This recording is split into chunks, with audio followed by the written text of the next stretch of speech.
How can one create one's own sadhana, or what can one do for oneself? It's a very good question. We have to understand that sadhana comes from the root sad, which means to accomplish, to have a goal in one's life. So we know that we are all different individuals, and our perception about the world is also different, but we all are given a gift. What is that gift? That we have some inner talents, creativity, which is inborn. It is not coming from the outside world.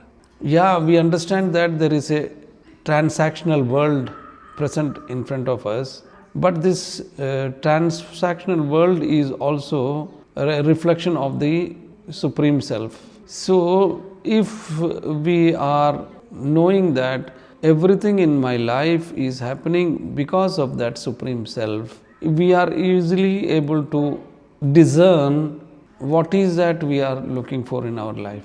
Yes, there is a possibility that if you have a teacher, even when you were in your kindergarten or you were in a high school, sometimes the teacher who is there is helping you to find your innate nature. She is seeing that you are good at drawing, you are good at poetry, you are good at piano, you are good at writing something, or you are able to make some toys with the clay.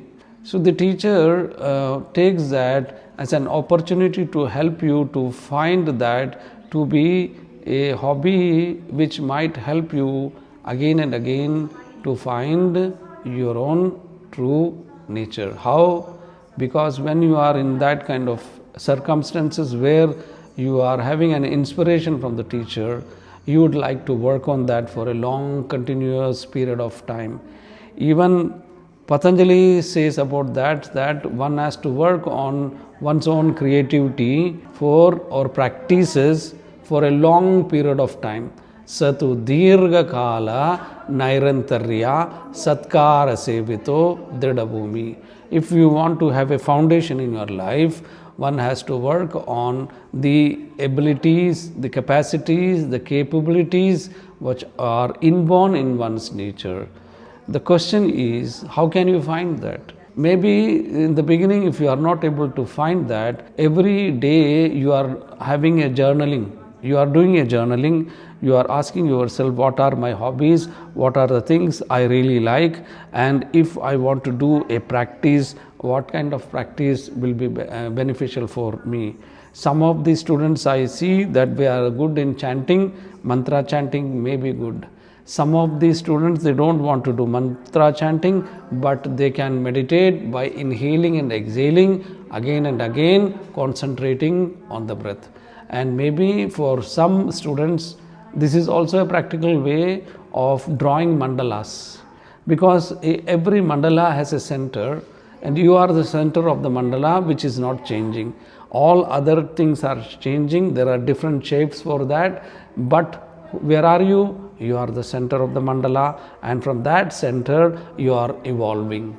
So that possibilities when you take, that can be a method which can be utilized in all your practices, and all these practices, what one is doing is connecting with that inner self. And when you are connecting with this inner self from a deeper point of view, you might need what? Bhakti. What is bhakti? Is having total dedication in one's life. So certain people, they might have this bhakti, or you will be on the path of jnana. What is jnana? Jnana is having a deeper inquiry, asking yourself that how can I know myself? What are the ways to know that? Then you are a person who will be reading scriptures like Bible, Bhagavad Gita, Quran, or you will be reading the Buddhist scriptures, Patanjali Yoga Sutra, or some Puran, that is Bhagavad Purana, or some text to which you feel deeply connected, and you with that knowledge based scriptural studies might also help one to do their sadhana properly. If you are living by the Ganga side, you can go to the Ganga and pray to the Ganga, you can chant Gayatri mantra. If you have a temple nearby and you like to go to the temple, for a beginner it is better to do certain practices, certain worships which might help for the cleansing of the mind and the physical body. All these things, when you understand properly, you have to understand it very clearly. These things which you are doing, there is a greater possibility for you to attain to a higher state of that one alone. One atonement, we say. That means you are toning yourself to that one alone.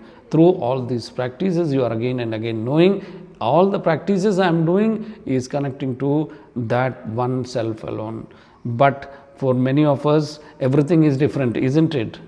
Painting is different, poetry is different, literature is different, and doing all this artwork is different, clay modeling is different, singing is different, dancing is different. But for a realized soul, he or she understands everything here is manifesting is what? Is the self alone.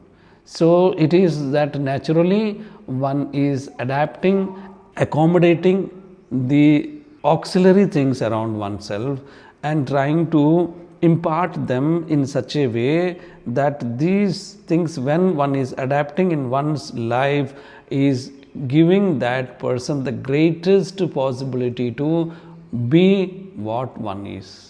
So there you will find that some of the singers, they are not really singing for others.